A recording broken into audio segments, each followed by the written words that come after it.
Happy Sunday morning from Vantage, Washington, USA. You're looking east. The little town of Vantage is down there. Interstate 90 is crossing the Columbia River and on the way to Spokane. But here in the foreground, this old guardrail, this old stretch of road, this is the old Vantage Highway. This is the old road before 1960 that you would drive to head to Spokane. This was the main highway going back and forth between Seattle and Spokane. And in this little video today, on a glorious spring morning, the last spring Sunday in March, I'd like to walk with you to an erratic.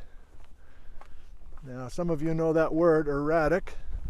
That means a big boulder that's misplaced. And if I just stop here for a second and zoom in, you can see that, hopefully you can see that there's a bunch of boulders up on this surface here. Very yellow. This is prime time to be out here, late March. And I don't know how well the camera's picking it up, but there's beautiful yellow that's usually not there all across this surface. There's erratics, boulders amongst all the yellow that were deposited during the Ice Age, that were dropped on these surfaces with the Ice Age floods. Not an ice sheet, but the Ice Age floods. So everything you see was under a lot of water during the Ice Age, less than 20,000 years ago. And so the purpose of this short video is to walk you out to one of my favorite erratics. There are hundreds, but there's one that's nice and big and pretty close to the road here. And so as I've been doing lately, I'd like to give you the GPS coordinates.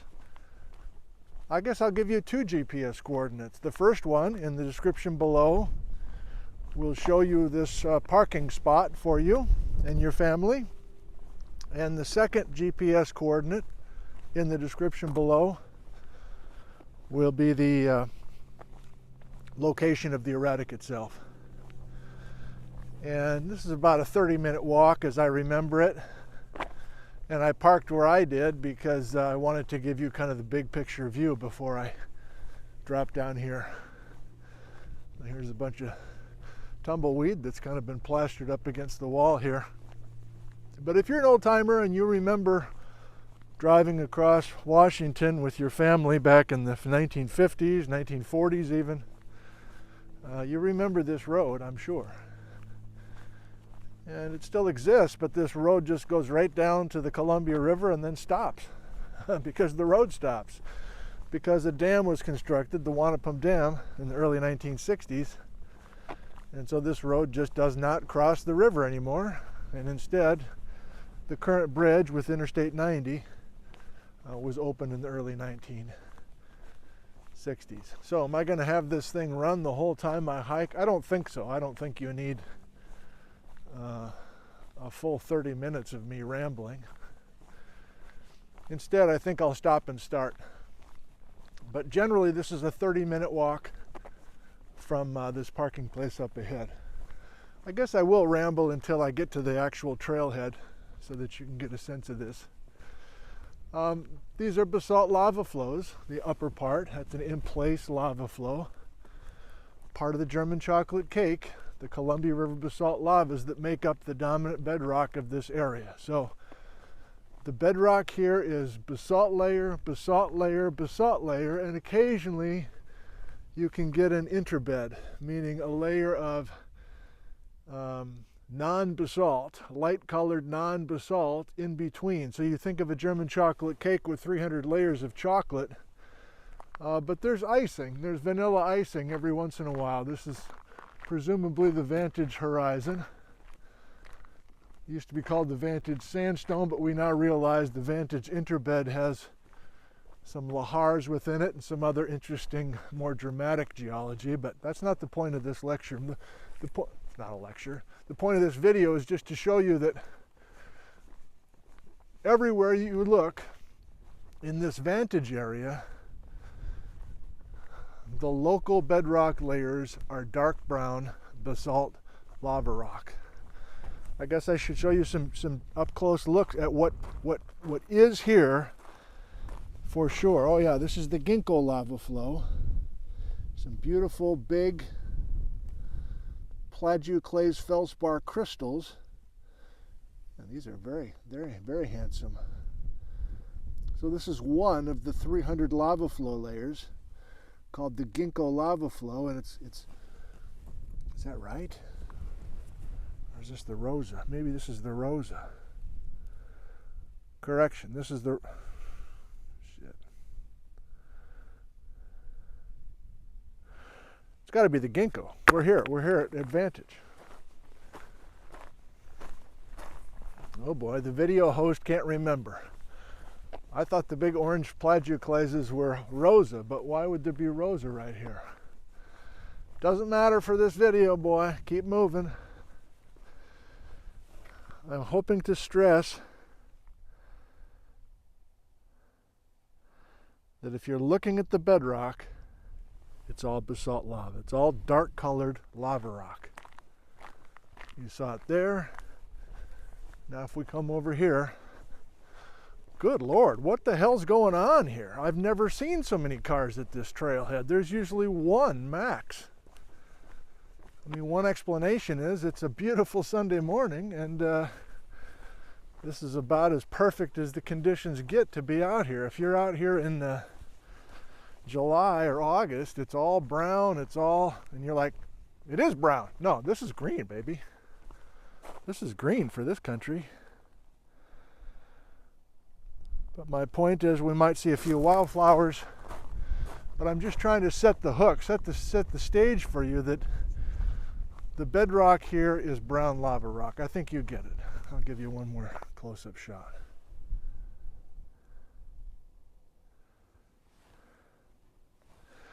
Now, is this private land? Not where we're walking today. This is part of Ginkgo Petrified Forest State Park.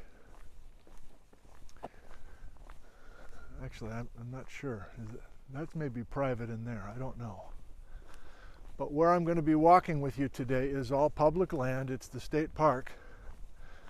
Oh, now I see there's a bunch of trailers here. So this hike, you need one of these Discover passes.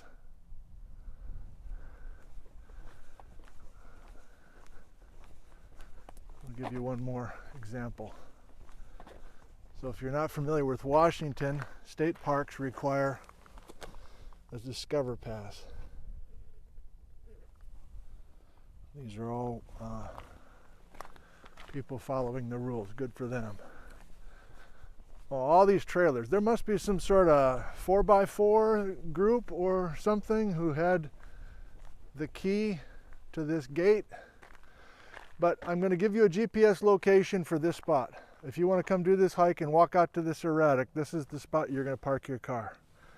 This gate is always locked, and so you park just like these guys are parked. There's no bathrooms, there's no water, there's no anything. But if you have your Discover Pass, you can come here anytime you like.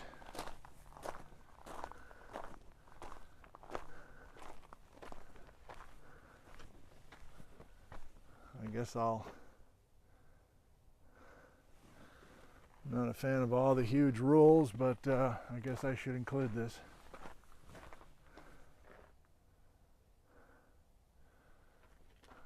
Thank you. Okay, so if you're interested, what's our goal? One of the erratics that was dropped on the Ice Age floods pathway, and I will give you more detail with that once we get closer. But this is the kind of road that you'll be walking up, and you'll mostly be following this old road. Yeah, these guys were all up here this morning. I can see some fresh tire tracks. So that's unusual. Most of the time it's just you. Especially if it's later in the summer and it's super hot, it's just you. If it's winter time, it's usually just you. But again, this is a nice time to be out. I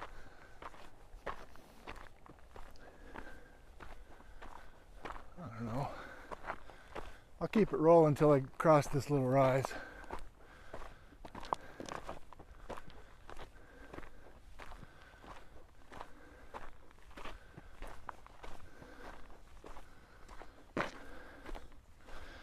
Now, if you're out here with your young kids, one activity for them is to keep a real close eye on the rocks here.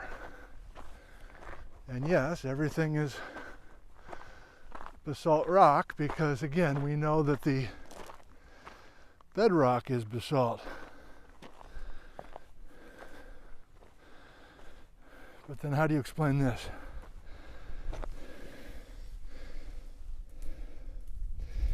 This is an erratic. This is granite. And you're like, no big deal. So what? There's a little bit of granite. Well, it is a big deal. Because the nearest place that we have granite in the bedrock to Vantage, Washington is Grand Coulee Dam, which is more than 60 miles away. So this rock got washed in here during the Ice Age, and you're like, prove it. Well, we have all sorts of proof for that.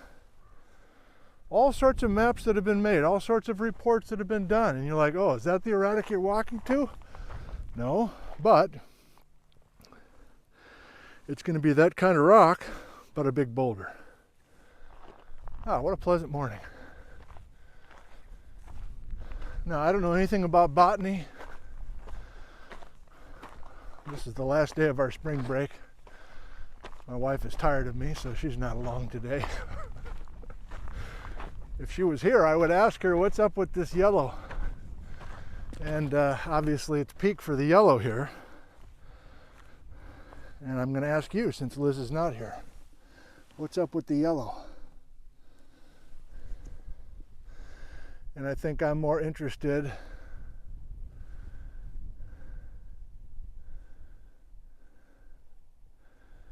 is this invasive or is this native? If the answer is invasive, it's going to bum me out.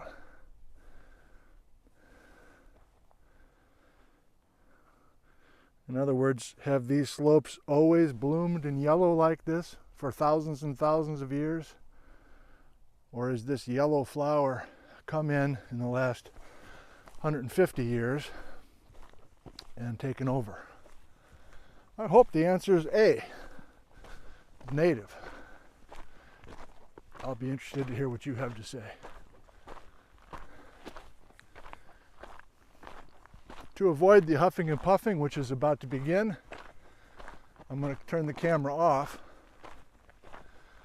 But the huffing and puffing is mostly, yep, here we go. The huffing and puffing is mostly because I'm still trying to get into hiking shape. It's not because it's going to be any steeper than this. So if this looks doable for you, and you can take it nice and easy, and you can walk 30 minutes each way on a road like this, this is an experience you should know about. And again, the next few weeks is probably the best time to be out here doing this, but any time of the year, it's nice to be out. I'll keep track of the time and let you know how much time has elapsed walking on this road when I check back in again with you. Thanks for joining us today.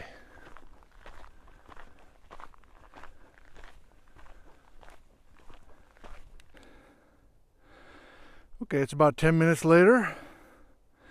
Still huffing and puffing a little bit. There's where you're going to park. There's only one road to follow. It's this guy here. I'll walk with you for a few more minutes here just to keep you oriented. We're looking straight west now. Our back is to the Columbia River. We're looking towards Ellensburg. Ellensburg's about 30 minutes away.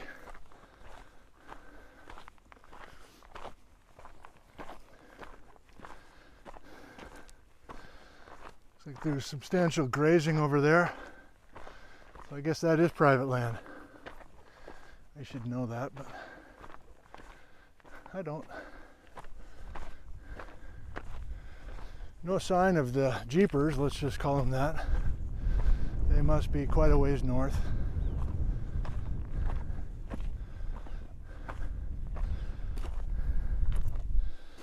Possibly as far north as the standing petrified log that some of you might know about. This is the main road to get to that country.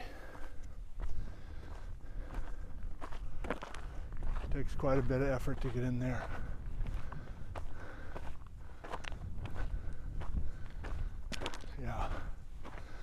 Yeah, who owns that land?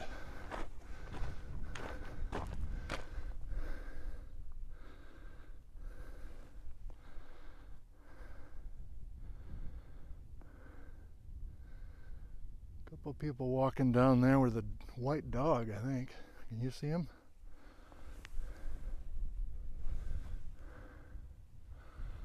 I don't know, is that public? I'd love to learn from you.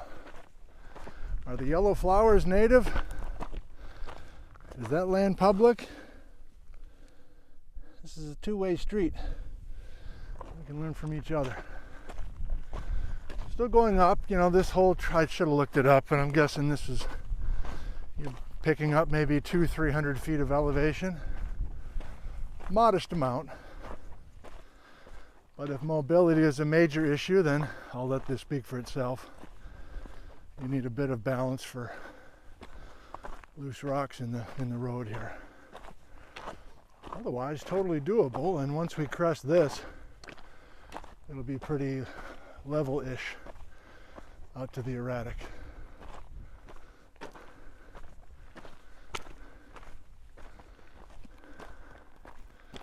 I'll check in with you in another 10 minutes.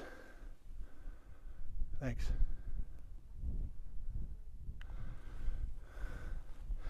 Okay, 10 minutes later. I haven't done it this way before. It's kind of interesting. Again, I just want to give you a sense of the scale of this country so that you can be mentally prepared if you are a little bit concerned about your abilities out here. Without thinking about it a ton, I think I'm just doing some of these GPS geology videos, these short videos, parking lot videos, I don't know what you want to call them. The underlying thought is if you've never gone out and done something like this, it's doable. You don't have to be a top athlete. You don't have to have tons of equipment or experience. I have a bottle of water, a backpack with a vest in it in case the wind gets a little bit too much, a little hat to keep my cute little head warm, again, in case there's a change in the weather and there's a cold wind that starts blowing, and that's it.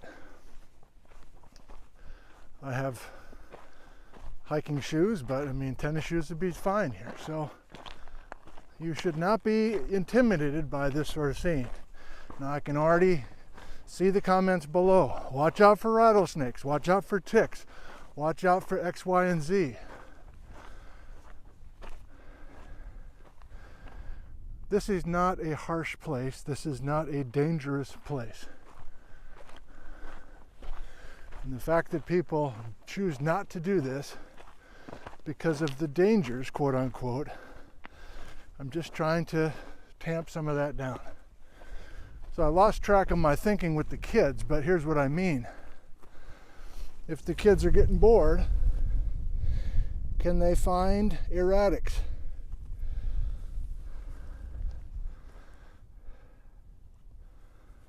Each of these granite boulders did not, quote unquote, grow here. They got moved into this area during the Ice Age. And if you're watching this from a place like Wisconsin or Minnesota or upstate New York or Massachusetts, you probably are aware of erratics. these big boulders that were moved during the Ice Age. But be careful now, those erratics back east were moved by the ice itself, were moved by an ice sheet itself. That's not what we're saying here in Washington.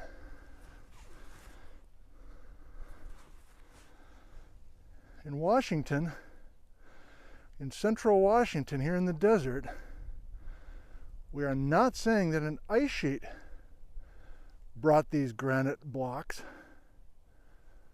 We're saying a huge flood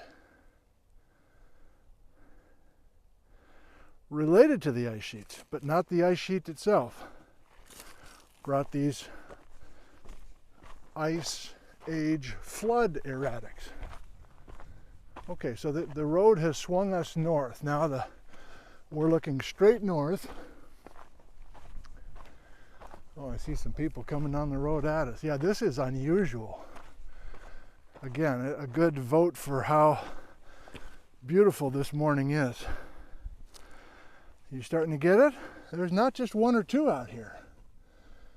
And there's a former Central Washington University student by the name of Ryan Carlson.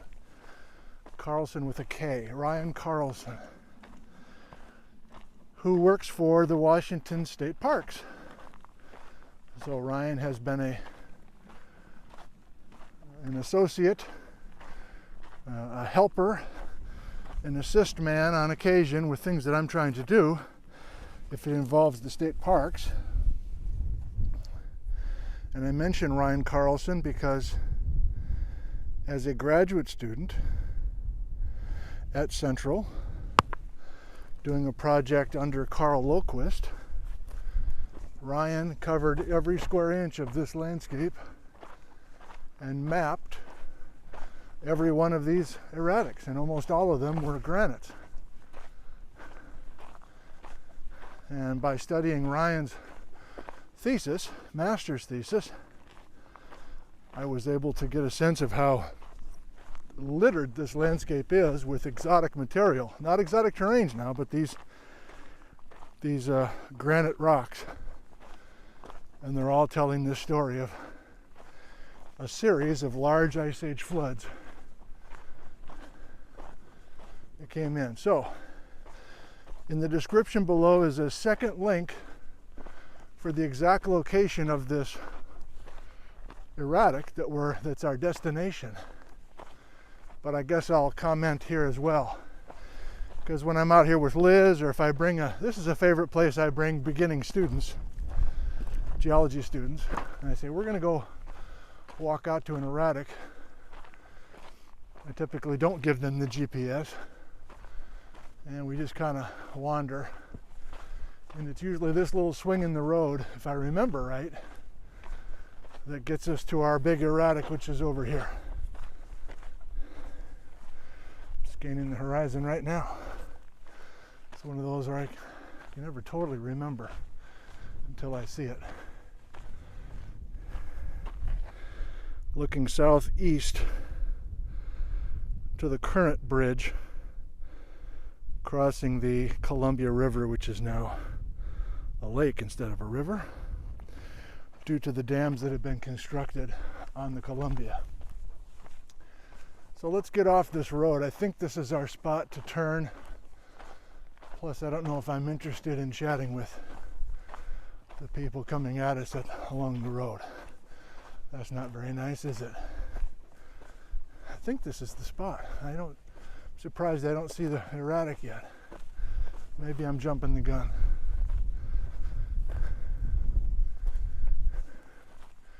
Yeah, this doesn't look right. All right, I guess we gotta stay on the road. I guess we gotta visit with these folks. Looking south in the distance, that's where the Columbia River goes straight through the Saddle Mountains, a place called Sentinel Gap.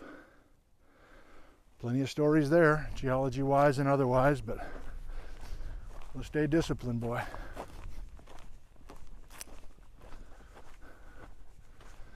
All right, so can you relate to this? Sometimes when you're out looking for something, you you kind of jump the gun? You do it too soon? We are going to veer off to the left of this road, but I think we need to cross this last rise before we do so. And then I think our big erratic will be obvious to us. I don't know, we'll keep it rolling. Because we're high enough to get a sense of the expanse of this country. So just how about I close my mouth for a second? That'd be nice for a change.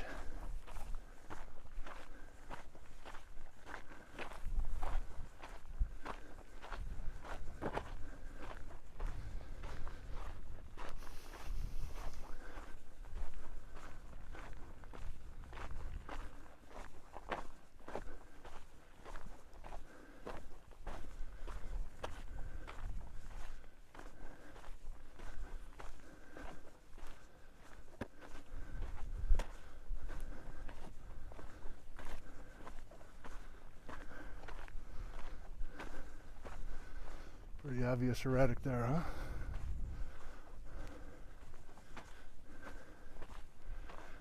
And if you're starting to think the erratics are only next to the road and people have been chucking them out the back of their Jeeps, you would be incorrect. They're everywhere here.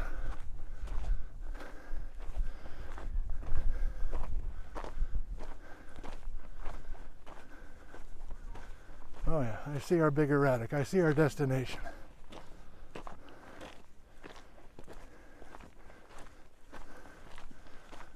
Morning. Are you Zentner by any chance? Yes, I am. Wonderful. Hi. Hi. How are you? I'm Jackie. Hi, Jackie. Nice to meet you. Nice to meet you. Hi, Nick. I'm Donna. Very Donna. nice to meet you. Same here. Yes. Oh, you guys have matching purple here. I like it. We've been out backpacking for a few days. Have you really? Yeah. Yeah, we're just getting back. Where were you? Well, you know where the community sunland is. I know that because you've been there when you talked to somebody about the giant petrified log. Mm-hmm. Right? That's right. We were on this side of the river, just south of there. Very cool. And then that was yesterday's day hike, but we camped before that on the river. Good for you guys. Oh, the weather was perfect, huh? Perfect, Oh, yeah. perfect. Yeah. We just Very can't nice. believe this is March. Yeah. What's your focus today?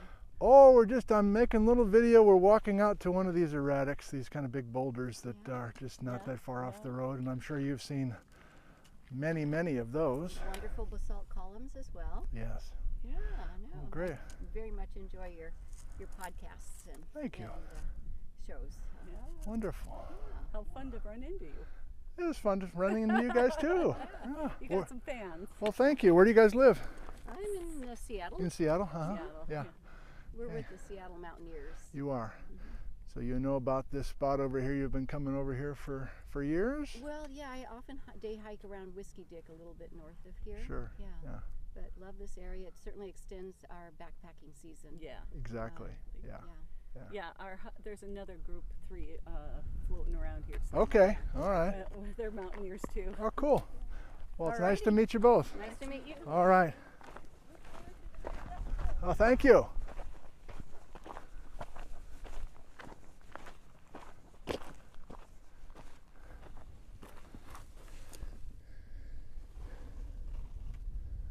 Could use the help with the flowers here. Phlox? Is that what this white stuff is?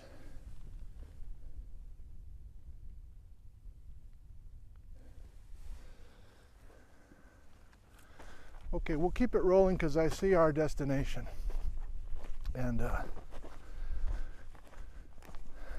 if you're not a fan of GPS or what, you don't know how to use it or whatever, you don't know how to go to Google Maps, I feel you. There's so much I don't understand how to use either. So I don't know what I can summarize. We're about 30 minutes, very modest pace from where we parked the car. And this is where you're going to be leaving the road, if this helps you at all. So I'm going to stop for a second.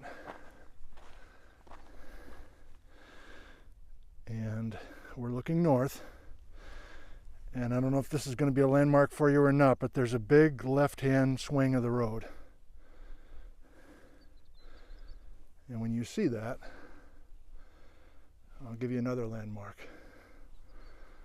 There's a little tooth up there. A little spire of basalt. Oh, there's beautiful bird sound. I don't know what that is either.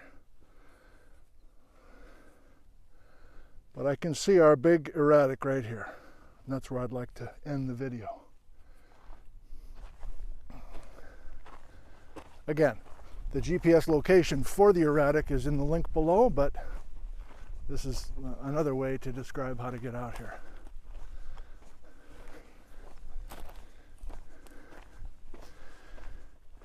And again, I'm thinking to the days when our three boys were small and they were squirrely and we wanted to get out. They just loved wandering. If the temperature was nice, of course they're picking up everything they can find. Their eyes are much closer to the ground, of course. And if we had a destination as parents, that was helpful. That's why this erratic might be a nice little destination for your young folks.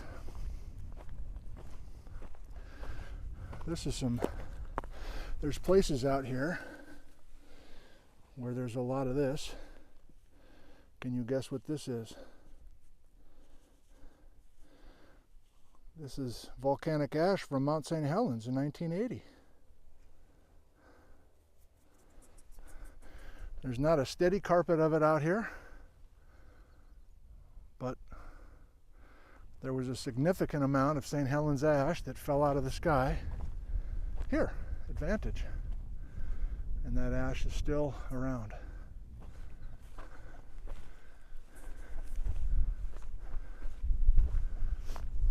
Okay, you can probably see the erratic now. Who's the first person to bring me out here? Tom Foster, of course. It's been 2 years since his untimely passing, and I continue to feel like I need to credit Tom Foster for introducing me to a lot of these spots. And I'm thinking of him bringing me out. Like, he wouldn't even really say what we were doing that day. He said, just, you got enough water for a few hours of hiking? And I'm like, sure. And I was just like, away we would go. I wouldn't even know where we were going. It's like I was following my dad out here or something.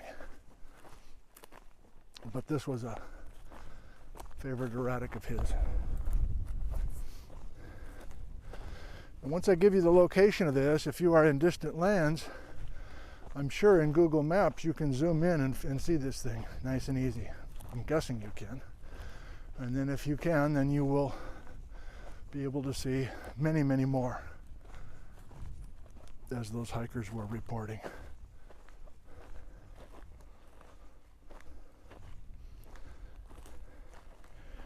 We have arrived.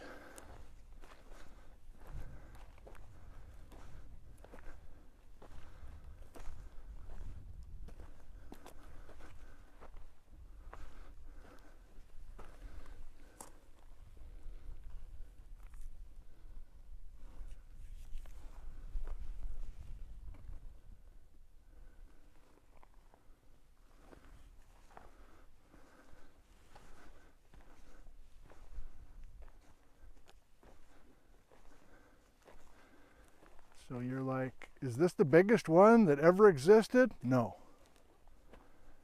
Is this the one that's highest on the hillside, marking the highest level of the floodwaters? No. Is this the only one that's made out of granite? Probably from the head of Grand Coulee up by Grand Coulee Dam? No. Well, then why did you pick this one? And the answer is, it's an easy walk.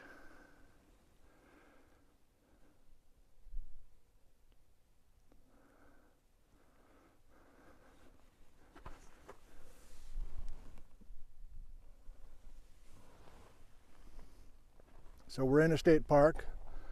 I should not be banging along with my hammer here. And even if it wasn't a state park, I think these are unique enough that I'm not interested in defacing them, meaning whacking off a big piece.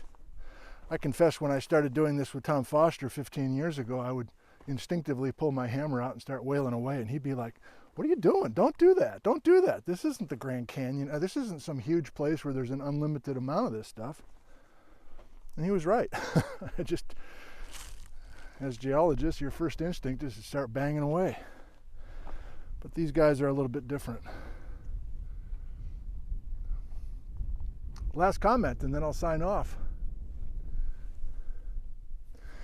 The concept for this erratic is more than 60 miles of transport in an ice age flood.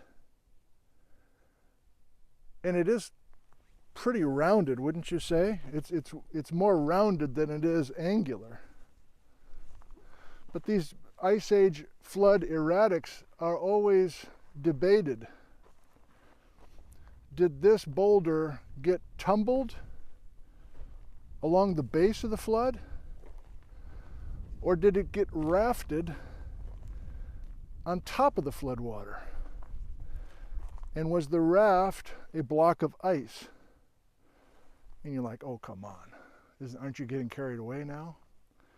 And the answer is no. There's plenty of data. There's plenty of these erratics. Bruce Bjornstad is another local geologist who has inventoried thousands of erratics like this. And the main idea is you keep finding these erratics up to a certain elevation, and then they stop. And you go 1 foot higher on these hills, and you don't have any erratics at all. But if you go below that high water mark, there's dozens and dozens, hundreds and hundreds of erratics all over the place.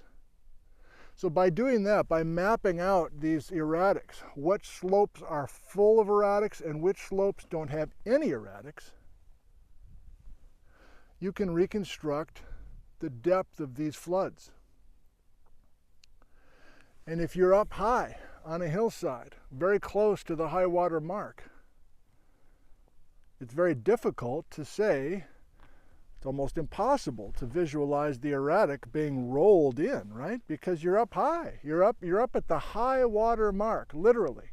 And yet you're finding erratics up at the high water mark.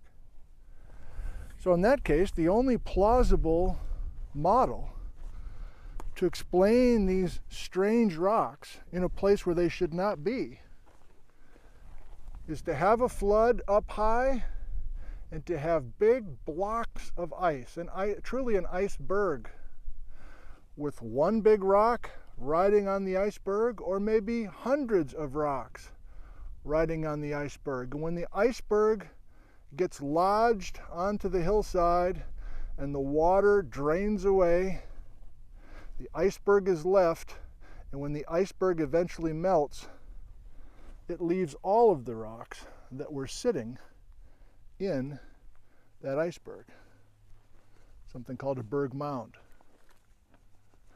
So you could make a case, I'm not entirely sure, but you could make a case that all of these erratics here, big and small, it's not an accident, they're clustered together. They're representing an iceberg 16,000 years ago that got sit right here. We take an iceberg, and the iceberg itself is a broken up piece of an ice dam upstream. When you hear about ice age flood erratics, especially ice-rafted erratics, maybe this visual and this little visit helps you today.